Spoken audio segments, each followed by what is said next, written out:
Welcome to Easy Elim Learning Simplified. My name is Ruth, and today we are going to be learning on the topic electrochemistry, and the subtopic for today is electrolysis of concentrated solutions.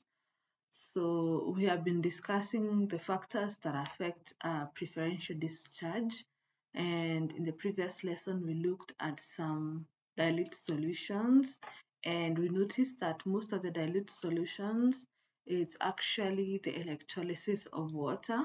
So today we are going to use the dilute solutions that we used in the previous lesson, but now when they are concentrated, like in their concentrations.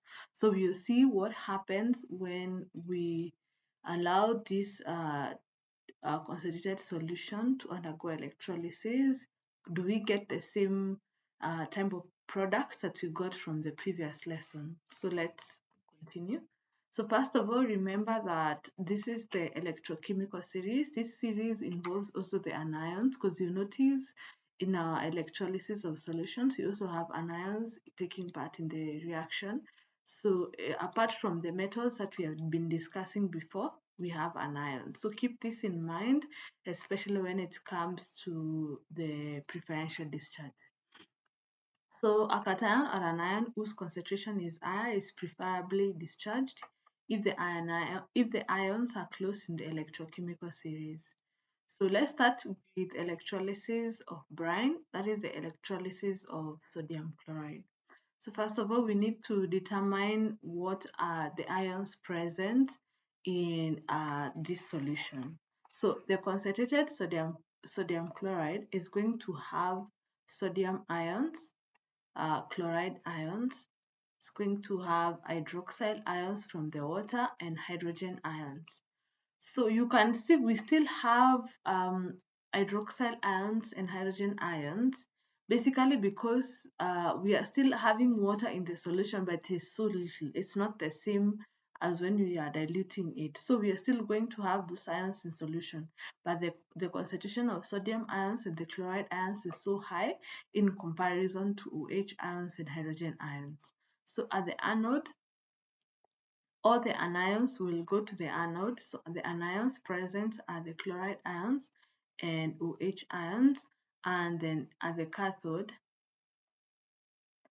all the cations will go at the cathode, and the cations in this case is the sodium cation and hydrogen cation. So at the anode, this is where we have the loss of electrons.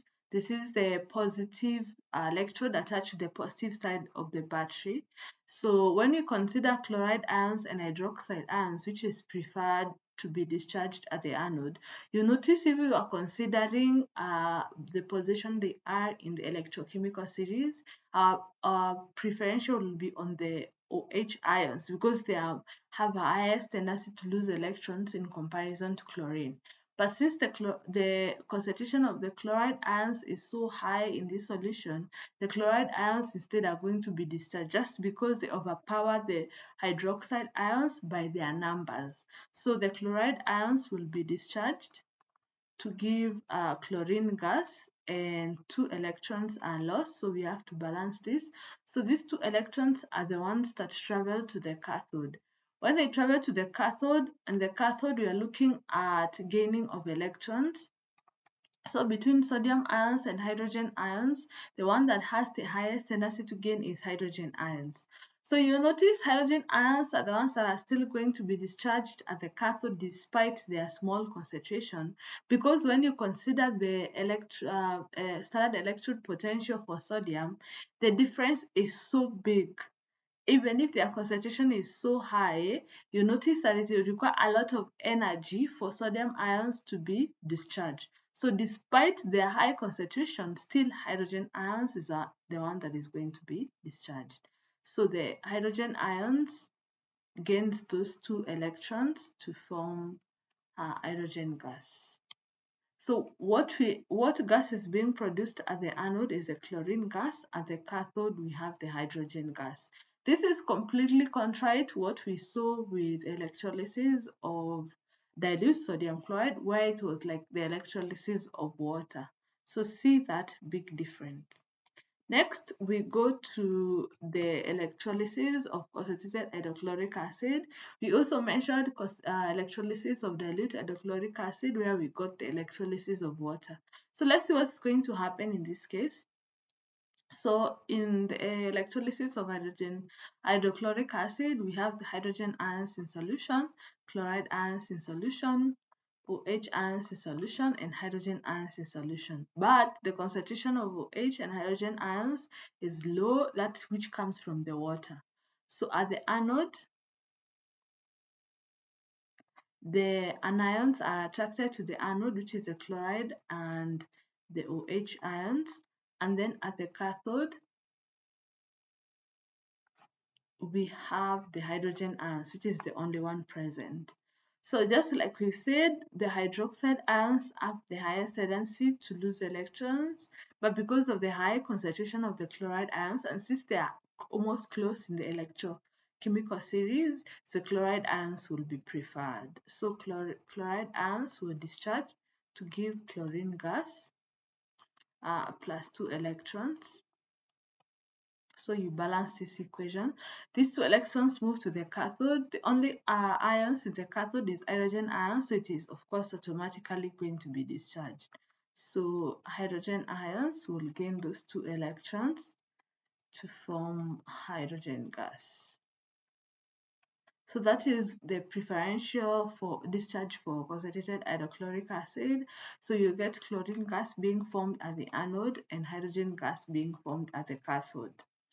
So this is also contrary to what we discussed with dilute, where hydrochloric acid, where it was the electrolysis of water. So let's look at another example, electrolysis of concentrated barium chloride. So when you look at concentrated barium chloride, let's look at the ions in solutions. We have barium ions, we have chloride ions, we have OH ions, and we have hydrogen ions. Although the concentration of barium ions and the chloride ions is higher in comparison to the OH ions and hydrogen ions. So at the anode, the anions are attracted, and then at the cathode, the cations. So at the anode, the chloride ions travel there and OH ions. Then at the cathode, you have the barium ions and the hydrogen ions.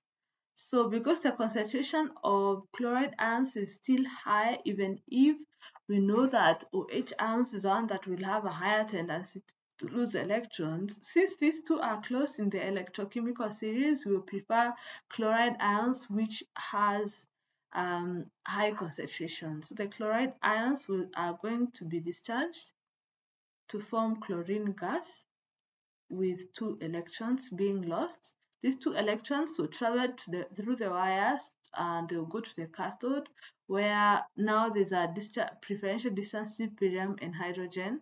So because of the big difference in the electrode potentials between hydrogen and barium, you prefer hydrogen because it will require a lot of energy to discharge barium ions despite their high concentration.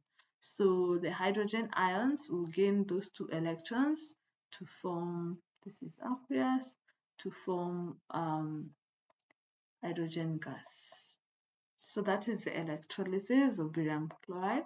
And finally, we have this question that will bring us to the end.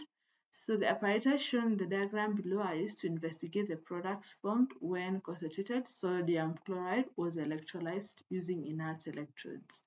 So we have A and B, and you can see from where what has attached the battery. Because this has attached the positive side of the battery, this is going to be the anode, and then since this is on the negative side, this is going to be the cathode. Write the equation for the reaction that takes place as electrode A. So electrode A is the anode. We said we have sodium ions, chloride ions, OH ions, and hydrogen ions. So at the anode, which now is electrode A, all the anions, which is the chloride ions and hydrogen OH ions, travel there. And since the concentration of the chloride ions is more than OH ions and they are close in the series, we prefer to discharge the chloride ions. So chloride ions are discharged to give chlorine gas, and 2 electrons are lost.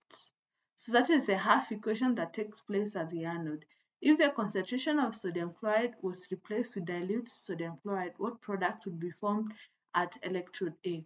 So if we were to replace with dilute sodium chloride, then you get a different result. At the anode, when the chloride ions and OH ions travel to the anode, because now OH ions is more preferred on the electrochemical series because it has the highest tendency to lose electrons, it would be preferred. So instead of the chloride ions, we're going to discharge the OH ions and to give 2 molecules of water plus oxygen gas plus 4 electrons which are lost, which travel to the cathode. So that brings us to the end. I hope you have been able to understand. So the last bit of it is when we change the type of electrode, which we're going to learn in the next lesson. See you then.